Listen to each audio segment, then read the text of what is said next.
En enero de 1974, en Silió, una chica salió de casa para hacer un recado. No era tarde, no era peligroso y no había ningún motivo para pensar que no iba a volver. En un pueblo así, ese tipo de cosas no pasaban. Pero esa noche no regresó. Durante varios días, nadie supo explicar dónde estaba ni qué le había ocurrido. El pueblo siguió funcionando, pero algo se rompió. Las preguntas empezaron a repetirse. Las respuestas no llegaban. Y cuanto más tiempo pasaba, más claro quedaba que aquello no iba a terminar bien. Cuando finalmente se descubrió lo que había pasado, el impacto fue total. No solo por la violencia del crimen, sino por quién estaba implicado y por lo cerca que todo había ocurrido. No había un extraño, no había un desconocido. El horror estaba dentro. Este caso no se recuerda solo por lo que ocurrió, sino por lo que vino después: la confesión, el juicio, la condena y los silencios que quedaron en el pueblo durante décadas. Hoy vamos a recorrer esta historia paso a paso, separando lo que está probado de lo que se ha contado después, y entendiendo cómo un crimen así pudo suceder sin que nadie lo viera venir. Bienvenidos a un nuevo episodio de Dossier Criminal. Aquí cada caso es más que un crimen. Es una historia marcada por el misterio, el silencio y verdades que esperan ser contadas. Si te gusta este contenido, suscríbete y deja tu like. Así me ayudas a seguir dando voz a quienes ya no pueden hablar. Mi nombre es May García y estáis escuchando Dossier Criminal. Silió, en aquel momento, era un pueblo muy pequeño de Cantabria, de los sitios donde prácticamente todo el mundo se conoce, donde sabes quién sale y quién entra, y a qué hora más o menos vuelve cada uno a su casa. No era un sitio donde una persona pudiera desaparecer sin que llamara la atención. La protagonista de esta historia es Crisanta Gómez Gutiérrez. Tenía 16 años, vivía con sus padres y ayudaba en lo que podía. No estamos hablando de una chica conflictiva, ni de alguien que se metiera en problemas. Todo lo contrario. Las referencias que aparecen en las crónicas y en los testimonios posteriores coinciden bastante en eso. Era una chica conocida, integrada en la vida del pueblo, con una rutina marcada. El día de su desaparición era enero de 1974. Crisanta sale de casa para hacer un recado sencillo. No hay misterio en eso. No se va enfadada, no discute con nadie, no dice que vaya a marcharse a ningún sitio raro. Sale y punto, como había hecho otras tantas veces. Este recado la llevaba a casa de una prima, una mujer bastante mayor que ella, casada, que vivía también en el pueblo. Pero aquí es importante explicar que no estamos hablando de ir a otro pueblo, ni de coger un coche, ni de meterse en un monte. Era un desplazamiento corto, dentro de un entorno completamente familiar.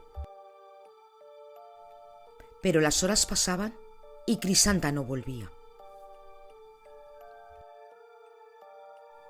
Al principio, como suele pasar en los pueblos, no salta la alarma de inmediato. Puede haberse entretenido, puede haberse quedado hablando, incluso puede haber surgido cualquier otra cosa. Pero llegada la noche, no había noticias. Y ahí ya empieza la preocupación real.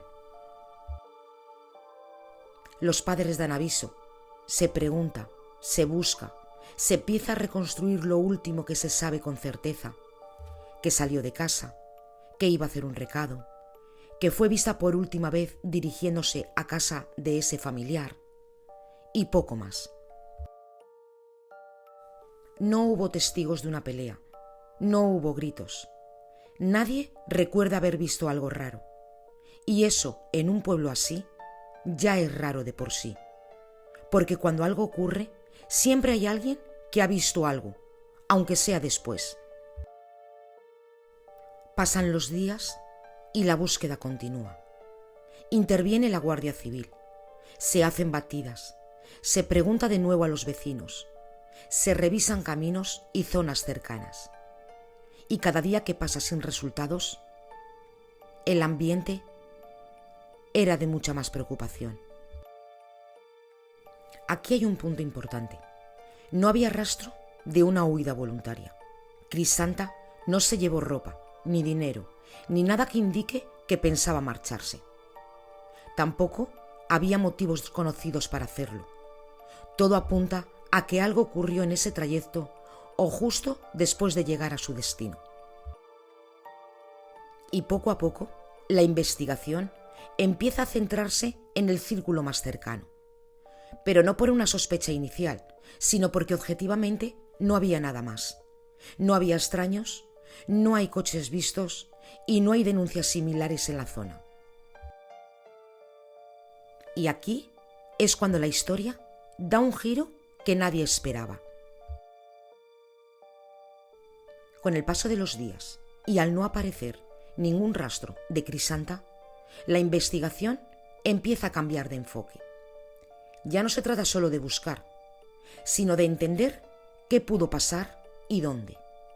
Y ahí, la Guardia Civil empieza a reconstruir con mucho más detalle las últimas horas de la chica. La última persona que la vio con vida fue la prima, a la que había ido a hacer un recado. Pero esto no la convierte automáticamente a esa mujer en sospechosa, pero sí que la coloca en el centro de la investigación.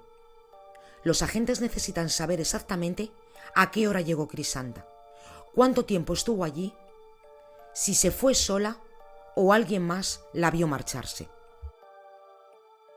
Y es en esas conversaciones donde empiezan a aparecer pequeñas contradicciones.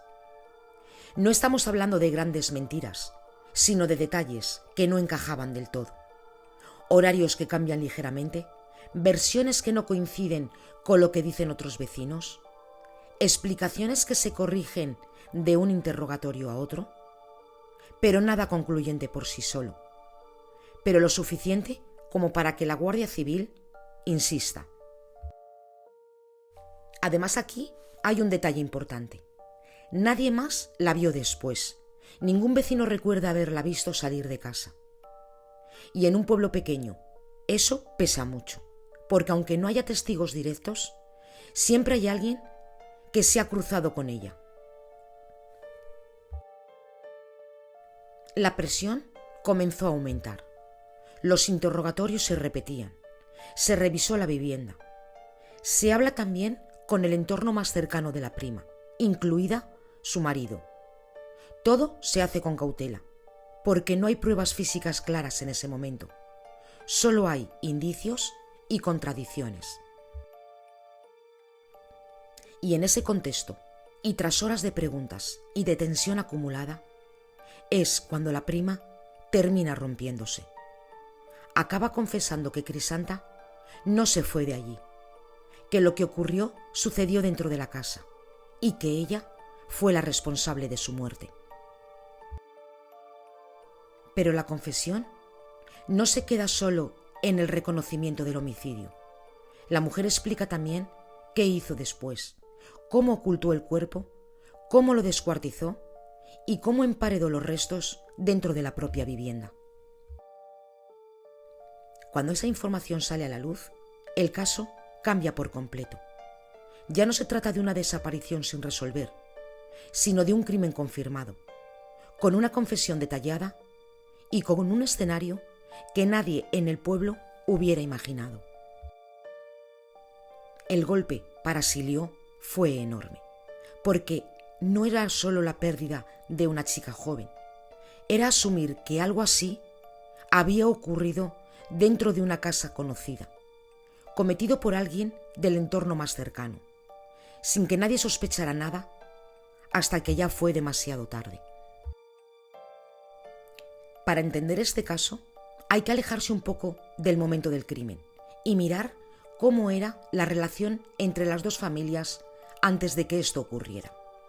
Porque aquí no estamos ante un arrebato repentino entre desconocidos. Estamos hablando de familia, de convivencia indirecta y de cosas que se van acumulando con el tiempo. Crisanta vivía con sus padres. Era de una familia humilde, trabajadora y muy integrada en el pueblo.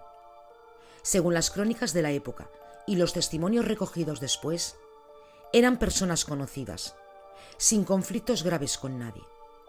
La chica ayudaba en casa, colaboraba en lo que podía, nada fuera de lo normal para una joven de su edad en un pueblo de Cantabria en los años 70. En cambio, la prima estaba en una situación distinta. Era bastante mayor que Crisanta, estaba casada y llevaba una vida más complicada.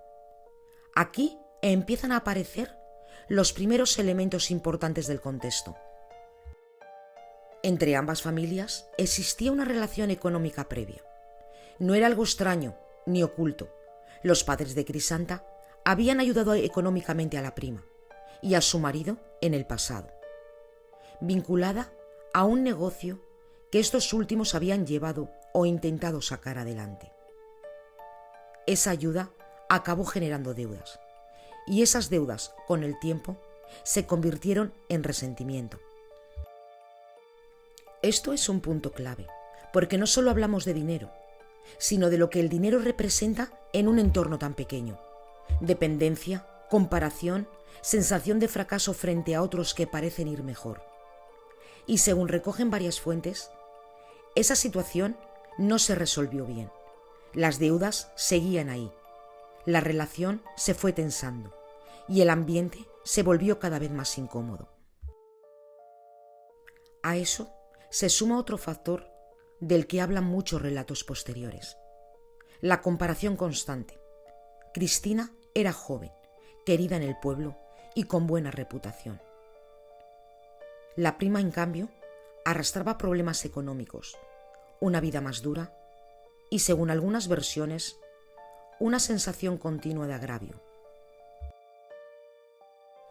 Varias de las crónicas coinciden en señalar que el móvil que se estableció fue la envidia, pero no una envidia superficial, sino una mezcla de frustración, rencor y sensación de injusticia personal, algo que, según la confesión posterior, llevaba tiempo gestándose.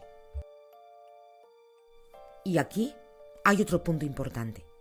Crisanta no era consciente de nada de esto. Al menos no hay indicios de que lo fuera. Para ella, ir a casa de su prima a hacer un recado no tenía ningún riesgo. Era un acto normal, cotidiano, dentro de una relación familiar aparentemente normal.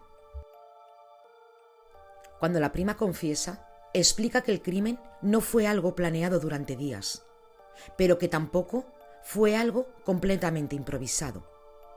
Habla de una discusión y de una tensión acumulada que estalla.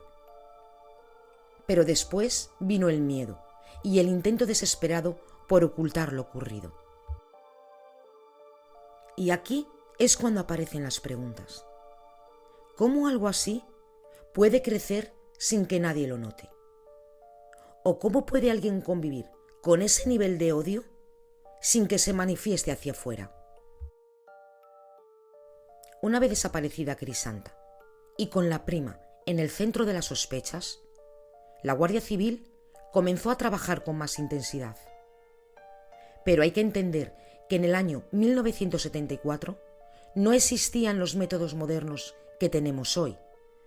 Nada de ADN, nada de cámaras de seguridad ni de rastreo digital, sino que todo se basaba en testimonios, observaciones y pequeños indicios, que en un pueblo tan pequeño tenían un gran peso.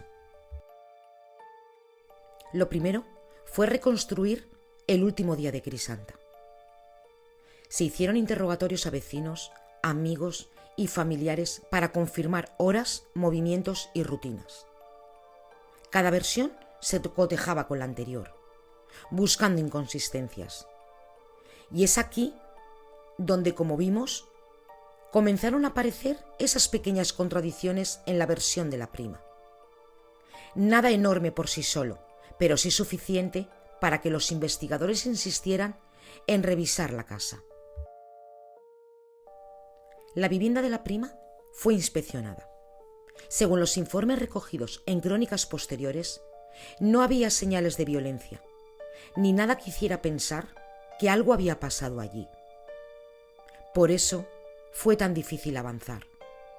Pero lo que finalmente permitió confirmar el crimen fueron los indicios internos, descubiertos tras los interrogatorios prolongados y bajo la presión, cuando la confesión de la prima detalló dónde había ocultado el cuerpo. En la confesión, la mujer explicó que tras matar a Crisanta por un conflicto que llevaba tiempo acumulándose, la descuartizó y la ocultó emparedándola en la propia vivienda. Y esto fue confirmado posteriormente por la Guardia Civil al inspeccionar los muros de la casa. Otro punto importante fue el papel que jugó el marido de la prima. Los investigadores lo interrogaron, pero nunca se pudo probar que tuviera una participación directa en el crimen. Sí que algunos testimonios sugieren que pudo haber sabido algo o que pudo ayudar a ocultar pruebas. Pero la justicia no logró confirmar nada, así que quedó fuera del proceso judicial. Lo que sí dejó clara la investigación es que no fue un accidente, ni una pelea fortuita que se fue de las manos. Fue un acto deliberado, aunque con el contexto de conflicto personal, resentimiento y tensiones familiares acumuladas. El juicio se celebró en 1975. La acusada era la prima de Crisanta y la fiscalía la imputó por homicidio y ocultación de cadáver. Los detalles que se relatan en la prensa de la época y en crónicas posteriores coinciden bastante. La acusada admitió los hechos, pero la defensa intentó matizar algunas cosas, principalmente buscando rebajar la intencionalidad o justificarla como un arrebato. La condena inicial que se dictó fue bastante alta. Se habla de 30 años de prisión, aunque en la práctica tuvo algunas reducciones. Esto era habitual en la época. Las penas podían verse rebajadas por buena conducta, trabajo dentro de la prisión, beneficios de reinserción y otros mecanismos que permitían salir antes del cumplimiento íntegro de la condena. Según las crónicas, la mujer cumplió solo una parte de la condena. No hay un dato exacto consensuado sobre cuántos años en total, pero sí hay coincidencias en que no fue la totalidad de los 30 años. El crimen de Silio no solo fue un hecho criminal, sino es un ejemplo de cómo la envidia, los rencores y las tensiones acumuladas pueden llegar a explotar de manera terrible. Y si queremos sacar alguna conclusión de lo que hemos escuchado, podemos decir que prestar atención a los conflictos familiares y personales, aunque parezcan pequeños, es importante.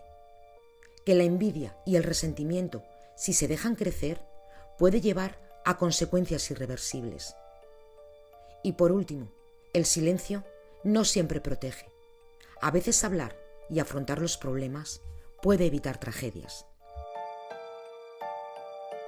Hasta aquí el episodio de hoy. Si te ha gustado, suscríbete y comparte este espacio con quienes creen que estas historias merecen ser contadas. Gracias por acompañarme y nos vemos en el siguiente episodio de Dossier Criminal. Pero recuerda que mientras falta una respuesta, la historia no ha terminado.